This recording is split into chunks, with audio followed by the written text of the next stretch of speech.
The bullets ricocheted off empty air 3 feet from the Virgin of Aparecida statue, sparking against the cobblestones like fireflies in the Brazilian twilight. Carlos Santos steadied his trembling hands and fired again, the gunshots echoing through the town square, but each bullet curved away from the blue-robed figure, as if hitting an invisible wall. The bronze Virgin remained untouched, serene, while Carlos stumbled backward from his bar doorway, the pistol still smoking in his grip. Maria Santos dropped her rosary beads as she ran from the church steps toward her husband. Father Miguel froze mid-blessing, his evening prayers interrupted by the impossible sight unfolding before the gathered parishioners. Rosa Delgado crossed herself and whispered prayers she had learned as a child, watching the drunk bar owner, who had terrorized their faith-centered community, finally meet something he could not intimidate or destroy. Carlos had lost 3 more customers to evening mass that week, watching his livelihood drain away to the church across the square.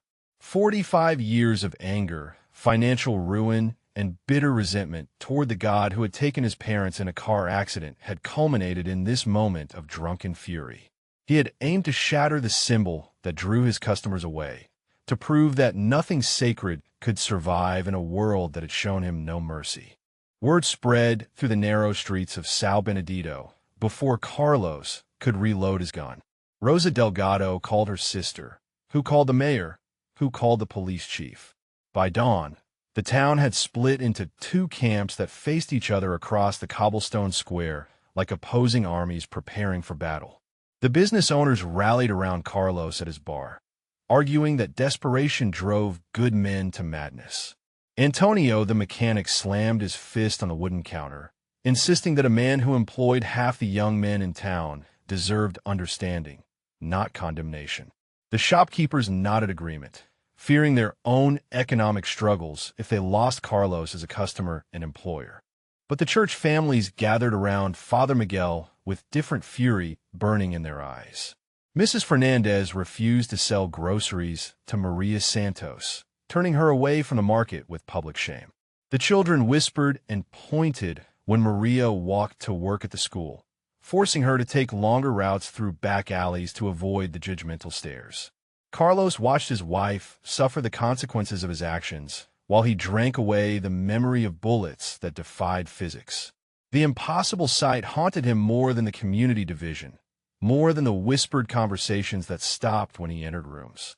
Something had protected that statue, something that made his hands shake when he remembered the way those bullets curved through empty air like they were following invisible railroad tracks away from their target. The beer taps started malfunctioning on Thursday morning, spraying foam across the bar floor despite Carlos replacing every valve and seal.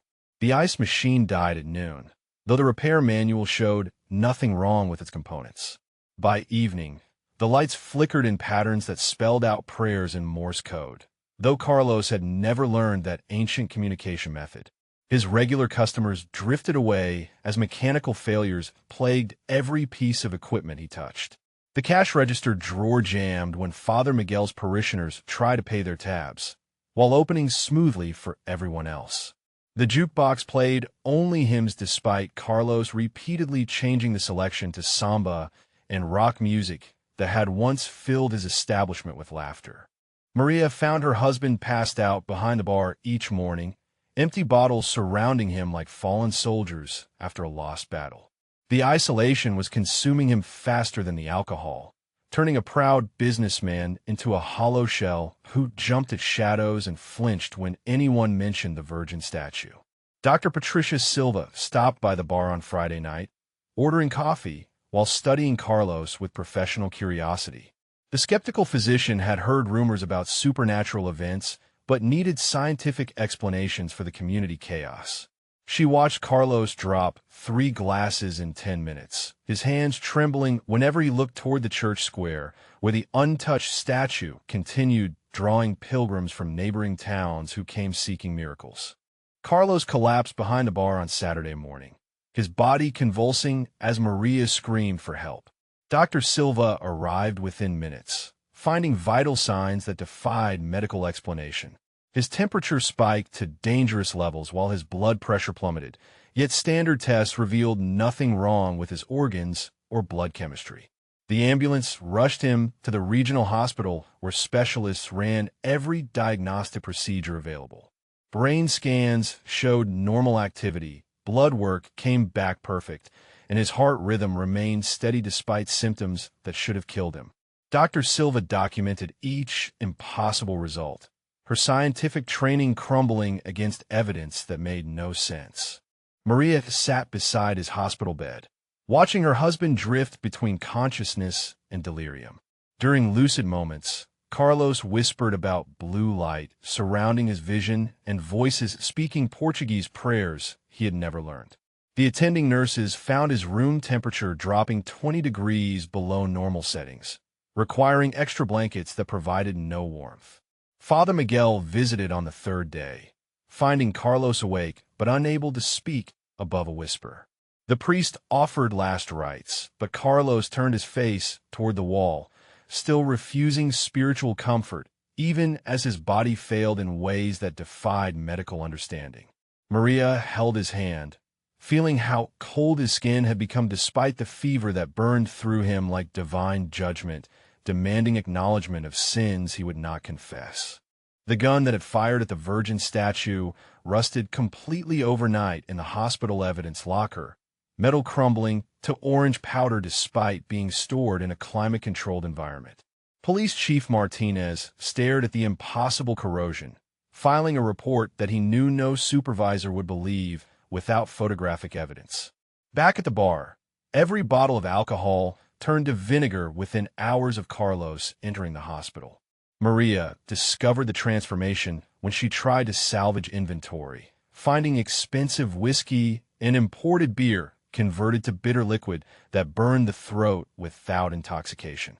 The smell of fermentation filled the building like incense, driving away even the most loyal customers. Rosa Delgado reported seeing a woman in blue robes standing outside the bar each night at midnight, though security cameras captured nothing but empty streets. Other witnesses confirmed the sightings, describing a figure that seemed to glow with soft light while watching over the establishment that had housed so much anger and desperation. Carlos began experiencing vivid dreams while hospitalized, visions of the Virgin Mary speaking words that penetrated his unconscious mind with messages of mercy he did not want to receive. He woke screaming about forgiveness and second chances, disturbing other patients with his tormented cries. Dr. Silva documented each episode, watching a man battle supernatural forces that her medical training insisted could not exist, yet her eyes witnessed operating beyond the boundaries of scientific understanding. Maria packed her suitcase on the 7th day of Carlos's hospitalization, her patients finally exhausted by years of watching alcohol destroy the man she had married. Their adult son Roberto drove from Sao Paulo to support his mother's decision, while daughter Carmen called from Rio demanding that Maria leave their father to face the consequences of his actions alone. The family gathered in the hospital waiting room, united in their frustration with Carlos's stubborn refusal to acknowledge the supernatural events surrounding his illness. Roberto accused his father of bringing shame on their family name, while Carmen threatened to cut all contact unless he sought immediate psychiatric help for what she called alcohol-induced hallucinations. Maria stood beside Carlos's bed, tears streaming down her face as she delivered her ultimatum. Either he would confess his wrongdoing and seek forgiveness from God and community, or she would file for divorce and start over without the burden of his destructive pride. 23 years of marriage hung in the balance while Carlos stared at the ceiling, too weak to argue but still too proud to surrender. Father Miguel found the family in crisis when he arrived for evening prayers. The priest watched Carlos's children turn their backs on their father, abandoning him to face his spiritual battle alone. Even Maria's devotion had limits, and Carlos had finally pushed past every boundary that love could forgive without repentance. The Virgin Mary appeared to Carlos at 3 a.m, not in dreams, but standing beside his hospital bed with radiance that filled the room with warmth he had not felt since childhood. Her voice spoke Portuguese words that penetrated his heart like gentle arrows, telling him that mercy waited for those humble enough to receive it. Carlos tried to turn away from the vision, but found himself unable to move or close his eyes. The Mother of God showed him scenes from his life, moments when pride had chosen destruction over healing, when anger had selected isolation over community. She revealed how his parents' death had twisted his faith into bitterness, turning grief into weapons against the innocent. For the first time in 20 years, Carlos began to cry. The tears felt like acid-burning tracks down his cheeks, washing away layers of resentment that had calcified around his heart like armor protecting wounds that needed to heal. The Virgin's presence dissolved his resistance with love that demanded nothing but offered everything. When nurses checked on him at dawn, they found Carlos kneeling beside his bed despite weakness that should have made standing impossible. His fever had broken during the night, vital signs returning to normal ranges that Dr. Silva documented with trembling hands. He whispered his first genuine prayer since his parents' funeral, asking forgiveness from a God he had spent decades rejecting through pride and self-destructive anger. Carlos walked from the hospital directly to the church, still wearing his stained hospital gown, because changing clothes felt like wasting time that belonged to repentance. The morning mass congregation gasped when he appeared in the doorway, his face gaunt from illness, but his eyes clear with purpose that had been absent for years. Father Miguel paused mid-sermon as Carlos approached the altar, each step echoing through the silent sanctuary like thunder announcing transformation. The man who had terrorized their faith community now knelt before the crucifix, his voice breaking as he confessed his sins against God and neighbors who deserved better from someone they had tried to help. He begged forgiveness from Maria, who sat in the front pew with tears streaming down her face. He apologized to Rosa Delgado and the parishioners he had frightened with his drunken rage. Most importantly, he asked the Virgin of Aparecida to forgive his attack on her sacred image, promising to spend whatever life remained serving instead of destroying. The congregation witnessed Carlos stand on shaking legs and walk to the town square, where he began cleaning the statue area with his bare hands. Despite his weakness from the mysterious illness, he scrubbed cobblestones and polished bronze until his fingers bled. Maria joined him with cleaning supplies, followed by Father Miguel, then Rosa, then dozens of community members who had watched hatred transform into humble service that demanded their participation in healing. Carlos liquidated his bar equipment and inventory, donating every centavo to renovating the church and expanding the statue garden into a proper shrine. The man who had once competed with faith now funded its growth, working alongside former enemies who watched suspicion transform into grudging respect through consistent humble service. Antonio, the mechanic, brought tools and expertise, helping Carlos install new lighting around the Virgin statue. The shopkeepers who had defended him during the community division now contributed materials and labor, united by shared purpose that transcended their previous loyalties. Even Police Chief Martinez volunteered weekend hours, building benches where pilgrims could pray. Dr. Silva documented Carlos's complete physical recovery while participating in the restoration project, her scientific skepticism crumbling as she witnessed healing that defied medical explanation. She measured his blood pressure while he carried heavy stones, finding cardiovascular health that exceeded normal ranges for men half his age who had never suffered mysterious illnesses. The shrine construction became a community celebration that drew workers from neighboring towns, spreading stories of miraculous protection and supernatural healing throughout the region. Carlos labored harder than anyone despite his recent hospitalization, his energy increasing with each act of service as if divine strength flowed through hands that had once held weapons against sacred images. Maria worked beside her husband, watching 20 years of bitter isolation dissolve into joyful cooperation that restored their marriage along with their community. Dr. Silva published her medical findings in the Brazilian Journal of Unexplained Phenomena, documenting Carlos's recovery with scientific precision that challenged everything she had learned in medical school. His blood work showed cellular regeneration patterns impossible for someone who had suffered organ failure, while brain scans revealed neural activity that exceeded normal human ranges. The shrine's completion coincided with reports of other miraculous healings among visitors who prayed before the virgin statue Carlos had once attacked. Wheelchair-bound pilgrims walked home. Cancer patients received clean test results, and families reconciled after years of bitter separation. Dr. Silva interviewed each case, finding medical evidence that supported supernatural intervention. Her reputation as a skeptical physician made her testimony particularly powerful when she addressed the regional medical conference about events that defied scientific explanation. Colleagues who respected her analytical mind struggled to dismiss documentation that met rigorous research standards while describing miracles that challenged materialist worldviews. Carlos maintained the shrine daily, arriving before dawn to clean and prepare for pilgrims who traveled hundreds of miles seeking healing.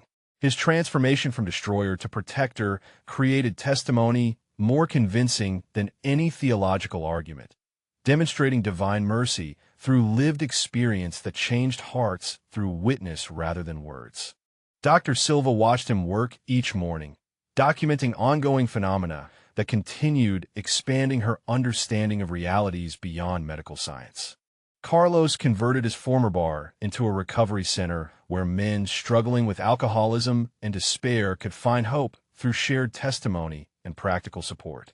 The same building that had housed his destruction now offered healing to others trapped in cycles of addiction and spiritual emptiness that he understood through personal experience.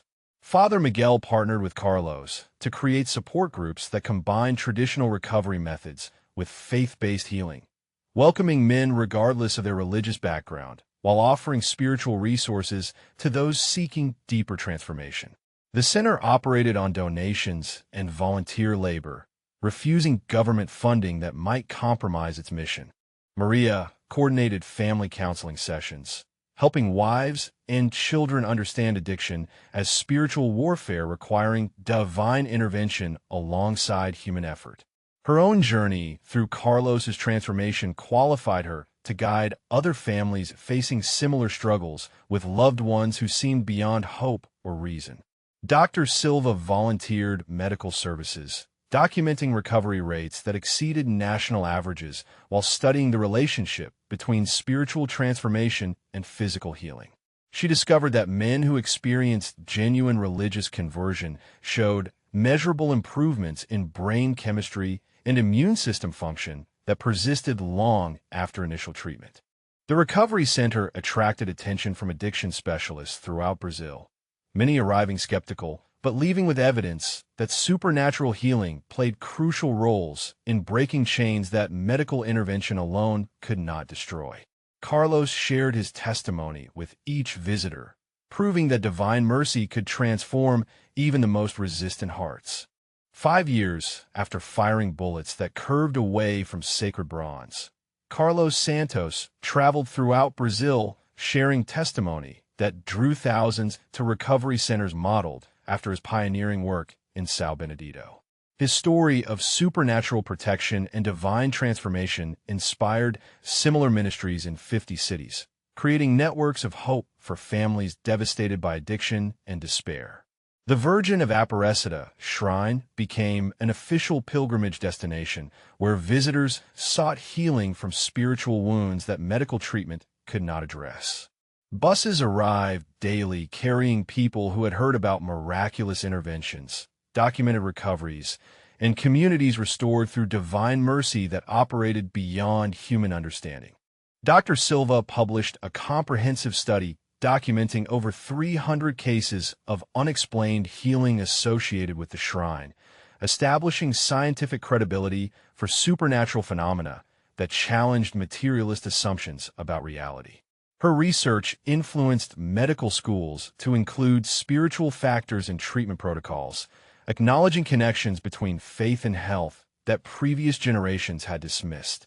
Carlos maintained his daily routine of cleaning the statue and grounds, greeting pilgrims with humility that reflected ongoing gratitude for second chances he had never deserved. Maria worked beside him, their marriage stronger after surviving trials that had nearly destroyed their family through pride and resistance to grace. The man who had once tried to destroy sacred images now protected them with devotion that multiplied healing throughout a nation hungry for evidence that divine love could triumph over human hatred. That mercy waited for anyone humble enough to receive transformation instead of demanding it on their own terms.